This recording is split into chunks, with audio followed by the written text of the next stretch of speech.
বাংলাদেশের অন্যতম গুরুত্বপূর্ণ নৌপথ দৌলতদিয়া পাটুরিয়া। প্রতিদিন হাজারো যাত্রী ও শত শত যানবাহন এই নৌরুট ব্যবহার করে রাজধানী সহ দেশের দক্ষিণ পশ্চিমাঞ্চলের ২১ জেলার সঙ্গে যোগাযোগ রক্ষা করেন। কিন্তু সাম্প্রতিক বিভিন্ন দুর্ঘটনা ও চালকদের অভিযোগ নতুন করে প্রশ্ন তুলেছে, এই নৌরুট কতটুকু নিরাপদ।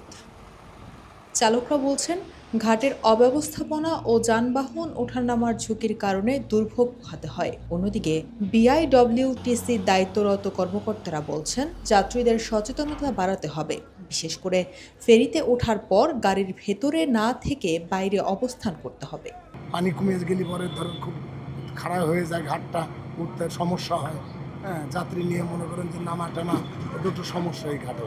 আর যখন আবার দেখেন বর্ষার সময় যখন হয় তখন আবার সুবিধা, ঘাটটা মনে করেন যে একবারে রাস্তা লেভেল হয়ে যায়, তখন একটু সুবিধা হয়। মানুষ যে একটা ফ্রিগেট থেকে নিয়ন্ত্রণভাবে উঠবে, উঠার মতন কোনো পরিবেশ থাকে না। দেখা গেলো গাড়িগুলো নর্মাল থাকলে পরে ওই গাড়িটা হয়তো বা একটা দুর্ঘটনা ঘটবে বা সাইডে চলে যায়, বা অনেক গাড়ি আপনার বসে যায়, অ্যাক্সেল ভেঙে যায়, অনেক প্রবলেম হয়। দৌলতদিয়া পাটুরিয়া নৌরুট দেশের অন্যতম ব্যস্ত নৌপথ। প্রতিদিন পণ্যবাহী ট্রাক, বাস, ব্যক্তিগত গাড়ি ও সাধারণ যাত্রী পারাপার হয় এই রুট দিয়ে। তবে নদীর স্রোত ও ঘাটের সীমাবদ্ধতা এবং অতিরিক্ত চাপের কারণে প্রায়ই দেখা দেয় নানা ধরনের ঝুঁকি ও দুর্ভোগ। ফেরিতে ওঠানামার সময় বিশৃঙ্খলা এবং যাত্রীদের অসচেতনতা অনেক সময় দুর্ঘটনার কারণ হয়ে দাঁড়ায়। অনেকটা খাড়া, আমাদের এই ছোটো গাড়ি উঠতে অনেক খাড়া হয়ে যায়, এবং আমাদের হচ্ছে গিয়ে উঠতে খুব কষ্ট, খুব রিস্ক নিয়ে যাইতে হয়। এটা ঠিক করলে আমাদের দিকে ভালো হয়। আমাদের এই গাড়ির টিকিটের রেট আছে 1050, নাই 1200 টাকা, টোলে নাই 80 টাকা। আছে আপনার 14টা, সারা আছে আপনার 6টা। এগুলো হইলে তো আপনার ঘাটে জাম বাঁধবে। আবার মনে করেন যে আপনার ফেরি এসে বসে রয়েছে, গাড়ি আছে আপনার কি কয় ওনারা এখানে ঠেকায় রাখছে, জাম বাঁধায় রাখছে, যার কারণে তো আপনার জামজটগুলো সৃষ্টি হয়। ঠিক আছে, ফেরি আছে, গাড়ি আসবে, গাড়ি ছেড়ে দেবে। ঠিক আছে, আবার মনে করেন যে লাগবে আছে আপনার গাড়ি 5টা, ওনারা 10টা দিয়ে থাকে। এই ঢালে যখন গাড়িটা নেমে যায়, এই গাড়িটা উপরে উঠাইতে কষ্ট বাদে, আবার এই ঘাটের থেকে ওই ঘাটে গেলে পরে সাপোজ ওই ঘাটে গাড়ি ছেড়ে দিতেছে, আমি ফেরি পেয়ে পাচ্ছি না, তখন যাত্রীদের কথা শোনা লাগে। তাই এখানে হচ্ছে আপনার নিয়মের হচ্ছে গাফলতি আছে। চালকদের দাবি, ফেরিঘাটের সংযোগ সড়কগুলো যানবাহন চলাচল উপযুক্ত প্রয়োজন। শুকনো মৌসুমে সংযোগ সড়কগুলো নিচু হয়ে যায়, যানবাহন ফেরিতে উঠতে অনেক সমস্যা হয়। অনেক সময় ঘাটের র্যাম্প ও সংযোগস্থলে জটিল পরিস্থিতি তৈরি হয়, যা দুর্ঘটনার ঝুঁকি বাড়িয়ে দেয়। আমরা যে ফেরিঘাটে উঠি, এটা আসলে কিছু কিছু পল্টন আছে যেগুলো অনেক ঢালু থাকে, ঠিক আছে। অনেক সময় এখানে বিপদের আশঙ্কা থাকে, কারণ এগুলো ঢালু জায়গা।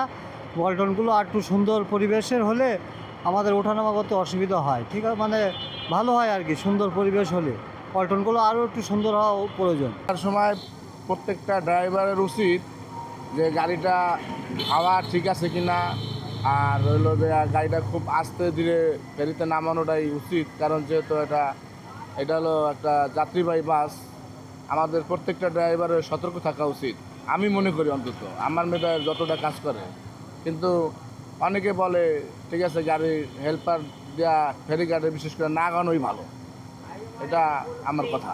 ঘাটটা তো প্রচুর ঢালু, কিন্তু ওরতে গাড়ির অনেক সমস্যা হয়, এটা একটু নিচা থাকলে আর কি ভালো হয়।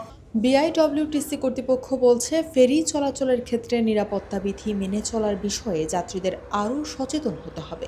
বিশেষ করে ফেরিতে অবস্থানের সময় গাড়ির ভেতরে বসে না থেকে নেমে পায়ে হেঁটে ফেরিতে ওঠার পরামর্শ দিচ্ছেন।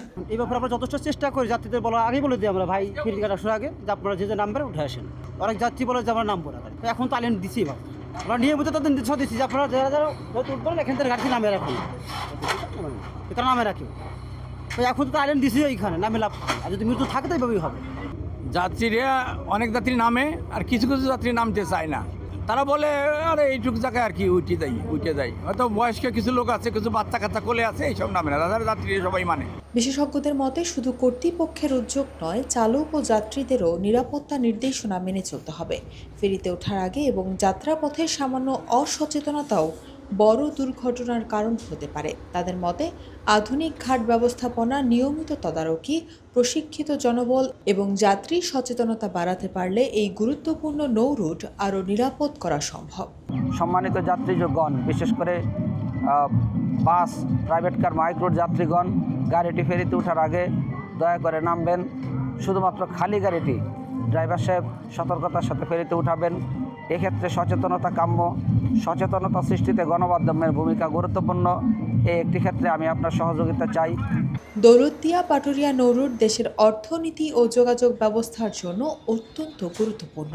তাই এই রুটে নিরাপত্তা নিশ্চিত করতে প্রয়োজন সমন্বিত উদ্যোগ, অবকাঠামোগত উন্নয়ন, কার্যকর তদারকি এবং যাত্রীদের সচেতন অংশগ্রহণের মাধ্যমেই কমানো সম্ভব দুর্ঘটনার ঝুঁকি।